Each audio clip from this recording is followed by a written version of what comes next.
Saya teruskan ke sini, tapi di sini di Kejadian ya, pasal 32 ayat 28 dinarasikan Nabi Yakub itu pernah bergulat dengan Tuhan. Anda bisa bayangkan nggak? Jadi Smackdown itu bukan sekarang aja, dulu sudah ada gitu. Ini persoalan, dan Tuhan di Smackdown oleh Yakub. Ini persoalannya, dikalahkan.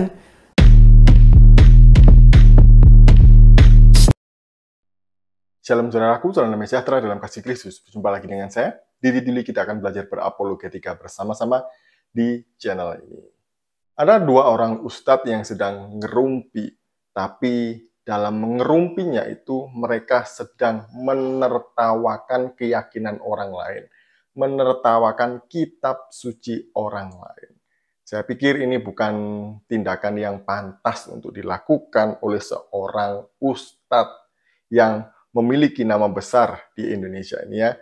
Nah, apa yang mereka lakukan dan mereka tertawakan? Sebelumnya mari kita menyimak video berikut ini. Selain menghafal Al-Quran juga, saya menghafal dari kitab-kitab lain. Seperti Bible juga saya menghafal. Ya, dan saya dari sejak masuk kelas 1 aliyah, ya, ada yang masuk Islam dan saya pinjam ya dari versinya Barnabas, versi yang lain, versi yang ada perubahan dan sebagainya, itu saya kumpulkan. Jadi kadang kalau saya sedang libur, saya pergi ke toko buku, saya kumpulin lagi, ada versi yang baru nggak, ada yang baru nggak, jadi saya pelajari lagi. Nah, sekarang contoh begini misalnya, coba Anda buka di Perjanjian Lama, itu kitab Kejadian. Ustaz Felix boleh googling lah ya, kan sekarang sudah online ya. Di Kejadian coba buka pasal 32 ayat 28. Ya, pasal 32 ayat 28. Ya. Kitabnya Kejadian. Kitab Kejadian. Ya. Ada, maka orang itu berkata, boleh bantu saya di situ? Namamu tidak akan disebutkan lagi Yakub tapi Israel. Ini dia. Belum selesai itu. Namamu tidak akan disebutkan lagi Yakub tapi Israel, ya. Sebab engkau telah bergumul melawan itu dia. Iya, sebab engkau telah bergumul melawan Allah dan manusia. Dan kau menang. Itu persoalannya. Ya. Saya teruskan ke sini, tapi di sini di Kejadian ya, pasal 32 ayat 28 dinarasikan Nabi Yakub itu pernah bergulat dengan Tuhan. Anda bisa bayangkan nggak? Jadi Smackdown itu bukan sekarang aja, dulu sudah ada gitu. Ini persoalan, dan Tuhan di Smackdown oleh Yakub. Ini persoalannya, dikalahkan. Jadi dalam gulat itu Tuhan kalah, Allah kalah katanya sama Yakub. Manusia juga kalah. Karena kalah itulah kemudian ya Yakub dinobatkan menjadi yang paling kuat pada masa itu, disebutnya dengan Israel. Jadi ganti namanya, jangan Yakub, Israel, untuk menyuguhkan kekuatan. Ya jangankan manusia, Tuhan aja kalah. Ya, jadi persoalan teman-teman sekalian, ini persoalan yang paling pertama menunjukkan bahwa ada problem di sini.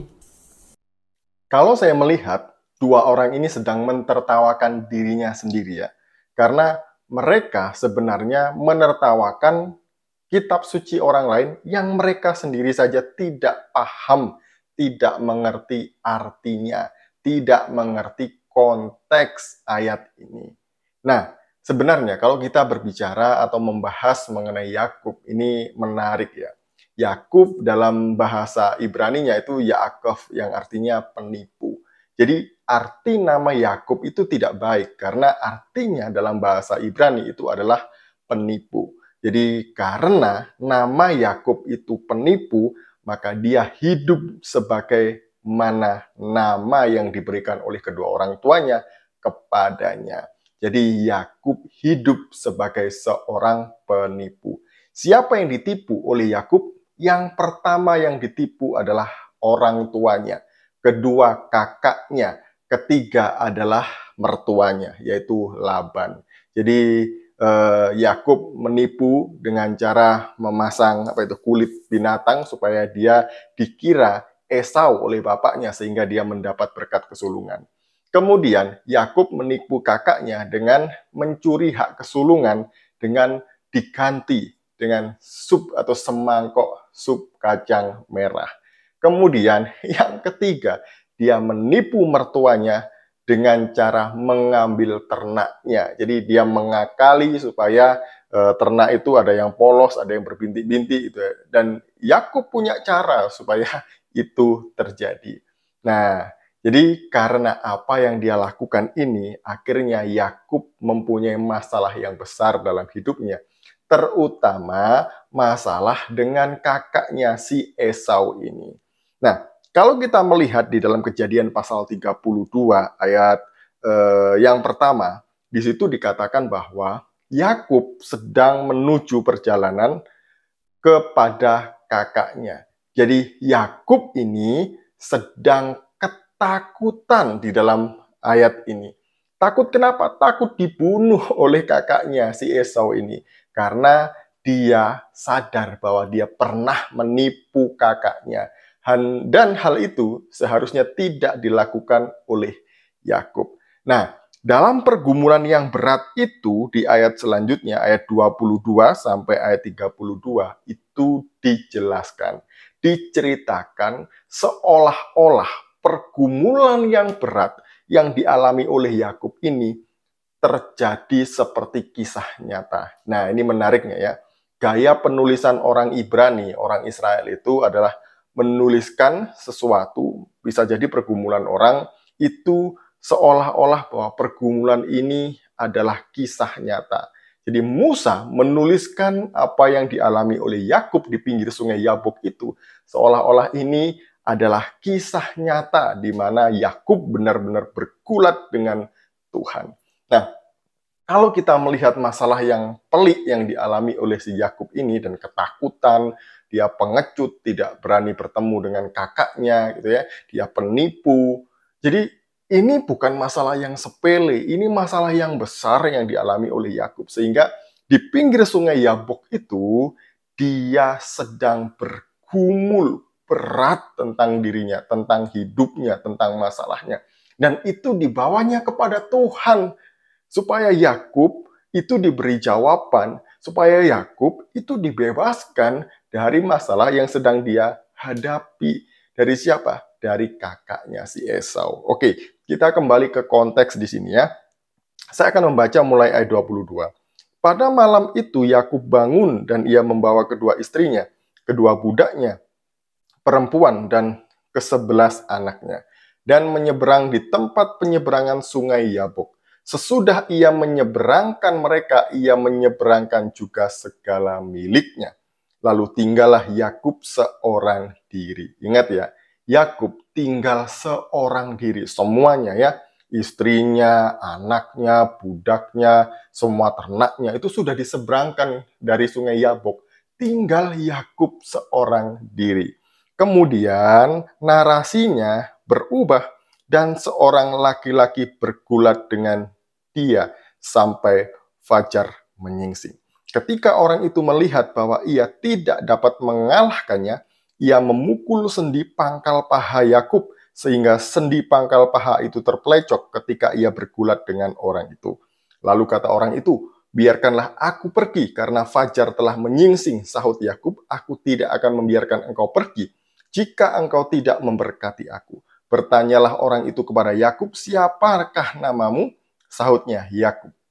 Lalu kata orang itu, "Namamu tidak akan disebut lagi Yakub, tetapi Israel, sebab engkau telah bergumul melawan Allah dan manusia, dan engkau menang." Nah, di sini ya, di sini diceritakan kemudian Yakub bergulat dengan seorang laki-laki. Siapa itu? Itu adalah Malak Yahweh. Nah, itu kita bisa melihat di dalam ayat-ayat yang pertama. Di situ Yakub melihat bala tentara Allah gitu ya. Nah, di sini ketika Yakub bergulat dikatakan orang itu memukul sendi pangkal paha Yakub. Nah, kalau Ustadz Adi Hidayat dan juga Felix Xiao tadi menertawakan cerita inilah ini, masa iya Allah bergulat dengan manusia? Manusia menang, Allahnya kalah, katanya dia. Ini Allah macam apa? Kok kalah bergulat dengan manusia? Allah kok di smackdown sama manusia, katanya. Ternyata smackdown itu sudah sejak dulu kalah, pemirsa, katanya. Ini sungguh cerita yang memalukan dari ketidaktahuan mereka. Nah, kalau seandainya Tuhan sungguh-sungguh bergulat dengan Yakub, apakah kira-kira Yakub menang? Apakah kira-kira Yakub hidup bisa bergulat dengan Tuhan? Tentu tidak. Jadi bergulat itu bukan berarti secara harafiah, tidak melulu Tidak harus artinya itu ya berkelahi, bergulat, smackdown-smackdownan seperti kata Ustadz Adi Hidayat tadi. Tidak seperti itu. Karena kata bergulat itu juga bisa berarti lain gitu ya. Ada peribahasa yang mengatakan bergulat dengan pikirannya sendiri. Coba cek di Google, di internet. Ada nggak istilah itu bergulat dengan pikirannya sendiri? Ada. Kemudian, yang kedua, kita bisa melihat di dalam Kejadian pasal 30 ayat 8. Berkatalah Rahel, aku telah sangat hebat bergulat dengan kakakku, dan aku pun menang. Maka ia menamai anak itu Naftali. Apakah pikirmu Rahel dengan Lea ini bergulat jambak-jambakan smackdown-smackdownan begitu? Ya enggak. Ini adalah sebuah peribahasa yang sebenarnya itu menunjukkan betapa hebat pergumulan Rahel dengan Lea. Ini mengenai pergulatan batin. Jadi mereka sedang rebutan kasih, rebutan cinta dari suaminya, sehingga mereka berlomba-lomba memberikan anak. Jadi itu yang dicatat dalam Kejadian pasal berapa tadi ini? Pasal 30 ayat yang ke-8. Ingat lagunya Iwan Fals yang liriknya itu anak sekecil itu berkelahi dengan waktu. Nah, apa maksudnya Iwan Fals menulis lirik ini? Apakah waktu itu Iwan Fals sedang bengong di teras, kemudian main gitar, ngopi, lihat anak kecil berkelahi dengan waktu, ya, banting-bantingan dengan waktu kayak orang gila begitu? Ya enggak. Jadi ada istilah-istilah itu yang sebenarnya ya maknanya itu bukan seharusnya seperti itu gitu loh ya. Contoh juga kan ada orang yang memikul beban hidup sangat berat. Nah, beban hidup kok dipikul, gitu ya. Gimana cara mikulnya? Pakai apa dia mikul? Nah, kan enggak ya. Jadi seharusnya orang-orang seperti ini sebelum mentertawakan dirinya sendiri itu belajar lah ya, jangan seperti itu. Malu kalau akhirnya ketahuan. Nah, kembali kepada kisah si Yakub ini ya. Nah, Yakub dipukul pangkal paha dan kemudian terpelecok, itu adalah konfirmasi jawaban Tuhan atas doa-doanya. Jadi ini yang dimaksud itu ya. Nah, kemudian di situ dia mengatakan bahwa izinkan aku pergi. Nah, kembali di sini ya. Kalau dia tidak pergi, fajar menyingsing gitu ya, pasti Yakub akan mati karena tidak seorang pun bisa melihat wajah Allah. Maka di sini dikatakan selanjutnya, maka Yakub menamai tempat itu Peniel, ayat yang ke-30. Sebab katanya aku telah melihat Allah berhadapan muka, tapi nyawaku tertolong. Peniel itu adalah singkatan dari Panim Elohim. Panim itu wajah, Elohim itu Tuhan. Jadi wajah Tuhan, wajah Allah. Nah, jadi jelas ya di sini. Dan kemudian dalam pergulatannya itu Yakub menang. Ternyata dia menang ya bergulat. Menang bergulat ya, menang bergumul. Jadi Allah kalah? Enggak, di sini tidak disebutkan ada Allah kalah. Jadi kalau Allah kalah, ya Allah yang macam apa bisa kalah dengan manusia. Dan menariknya di sini adalah ketika pergulatan itu selesai, Allah mengganti nama Yakub menjadi Israel. Kenapa? Karena Yakub akan menjadi bapa dalam bangsa yang besar. Maka namanya tidak boleh lagi Yakub penipu, itu tidak boleh.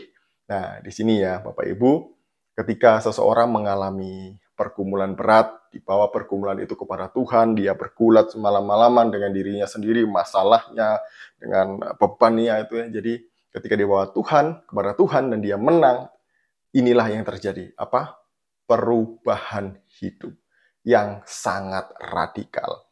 Dari yang sebelumnya Yakub ini penipu, Yakub pengecut, penakut.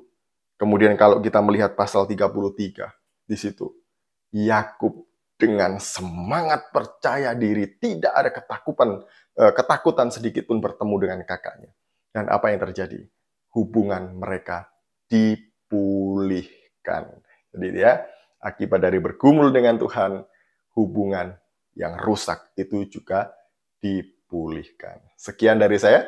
Semoga ini mencerahkan kita dan memberkati kita semuanya. Shalom, salam waras, Tuhan Yesus memberkati.